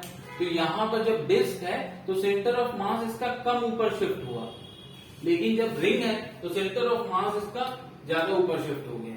क्यों? क्योंकि यहां पे देखिए जितना मास डिस्ट्रीब्यूशन है वो दूर है, सेंटर से दूर है, ठीक है, लेकिन यहां पर जो मास डिस्ट्रीब्यूशन है वो सेंटर की तरफ ज्यादा है। भाई जैसे जैसे आप दूर जा रहे हैं तो यहाँ पे अमाउंट कम होता जा रहा है ना मास का, सर्कल है, सर्कल बन रहा है, ठीक है, तो ये इस एरिया में मास डिस्ट्रीब्यूशन ज्यादा है, राइट, ऑल्दो यूनिफॉर्म है लेकिन मास ही ज्यादा है यहाँ पे एरिया ही ज्यादा है, ये कहना चाहिए, राइट, यहाँ पर एरिया ही ज्यादा और पूरे एरिया में डिस्ट्रीब्यूशन ज्यादा है, तो इसलिए इसका centre of mass come shift हो रहा है लेकिन इसका सेंटर ऑफ मास ज्यादा शिफ्ट हो रहा है, क्योंकि ये पेरीफेरी की तरफ पूरा मास डिस्ट्रीब्यूशन है तो ये पेरीफेरी की तरफ जा रहा है, ठीक है। So that's it for today, ठीक है, continue from next one, thank you.